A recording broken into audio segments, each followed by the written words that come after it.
آدم مکہ کی زمین پر کئی سو سال بعد اس خطبہ کو ہوا کی زبان سے سننے کی تیاری کر رہا تھا جو کئی سو سال پہلے آخری نبی الزمان صلی اللہ علیہ وسلم نے دین کی تکمیل کا اعلان کرتے ہوئے دنیا بھر کے انسانوں کے لیے دیا تھا، صرف مسلمانوں کے لیے نہیں۔ سب تعریفیں اللہ تعالیٰ کے لیے ہیں، ہم اسی کی حمد و ثنا کرتے ہیں اور اسی سے مدد و مغفرت چاہتے ہیں اور اسی کے سامنے توبہ کرتے ہیں اور اسی کے دامن میں اپنے نفس کی خرابیوں اور بے اعمال سے پناہ چاہتے ہیں۔ جس کو اللہ تعالیٰ ہدایت دے دے اسے کوئی گمراہ نہیں کر سکتا، اور جس کو وہ گمراہ کر دے اسے کوئی ہدایت نہیں دے سکتا۔ اور میں گواہی دیتا ہوں کہ اللہ کے سوا کوئی معبود نہیں ہے اور وہ اکیلا ہے اور اس کا کوئی شریک نہیں، اور میں اعلان کرتا ہوں کہ محمد صلی اللہ علیہ وسلم اللہ کا بندہ اور رسول ہے۔ اے لوگو، میں تمہیں اللہ سے ڈرنے کی وصیت کرتا ہوں اور تمہیں اس کی اطاعت کا حکم دیتا ہوں، اور اپنے خطبے کا آغاز نیک بات سے کرتا ہوں۔ لوگو سنو، میں تمہیں وضاحت سے بتاتا ہوں، کیونکہ شاید اس کے بعد کبھی تم سے اس جگہ مل نہ سکوں۔ اچھی طرح سن لو، تم میں سے جو حاضر ہیں وہ یہ باتیں غیر حاضر لوگوں تک پہنچا دے۔ ممکن ہے اگلے لوگ یہاں موجود لوگوں کی نسبت ان باتوں کو زیادہ اچھی طرح یاد رکھیں اور ان کی حفاظت فرمائیں۔ اے لوگو، اللہ تعالیٰ نے سود کو حرام قرار دیا ہے، اور میں آج سے تمام سود کالعدم قرار دیتا ہوں، اور سب سے پہلے وہ سود معاف کرتا ہوں جو لوگوں نے میرے چچا عباس بن عبد المطلب کو ادا کرنا ہے۔ البتہ تم کو اپنی اصل رقم لینے کا حق ہے، جس میں نہ اوروں کا نقصان ہے نہ تمہارا۔ اے لوگو، میں نے تمہارے پاس ایسی چیز چھوڑی ہے کہ تم اسے مضبوطی سے تھامے رہو گے تو میرے بعد ہرگز گمراہ نہیں ہوگے، یعنی اللہ کی کتاب اور اس کے نبی صلی اللہ علیہ وسلم کی سنت۔ اور تم لوگ غلو سے بچو، کیونکہ تم سے پہلے لوگ اسی کے باعث ہلاک ہوئے۔ دیکھو، میں نے حق پہنچا دیا ہے، بس اگر کسی کے پاس امانت رکھوائی گئی ہے تو وہ اس بات کا پابند ہے کہ امانت رکھوانے والے کو امانت پہنچا دے، اور بے شک تم سب کو اللہ کی طرف لوٹنا ہے اور حساب دینا ہے۔ اے لوگو، عورتوں کے معاملے میں اللہ سے ڈرو۔ تم نے اللہ کو گواہ بنا کر ان کو حلال کیا اور انہیں اپنی امان میں لیا ہے۔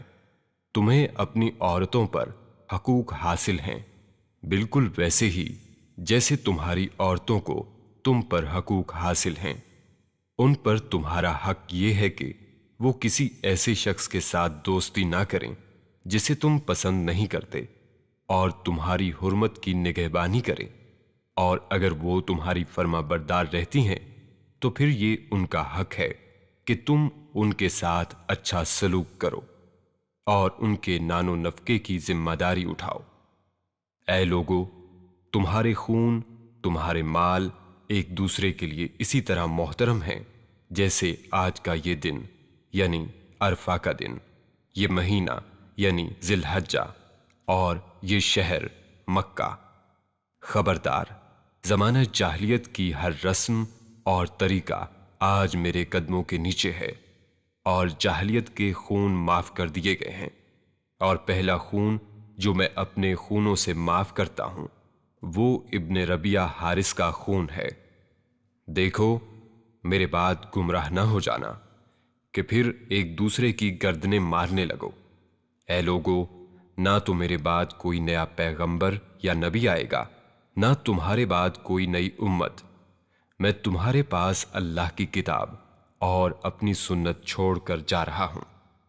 اگر تم ان پر عمل کرو گے تو کبھی گمراہ نہیں ہوگے، اور شیطان سے خبردار رہو، وہ اس بات سے مایوس ہو چکا ہے کہ اس زمین پر اس کی پرستش کی جائے گی، لیکن وہ اس بات پر راضی ہے کہ تمہارے درمیان فتنہ و فساد پیدا کرتا رہے۔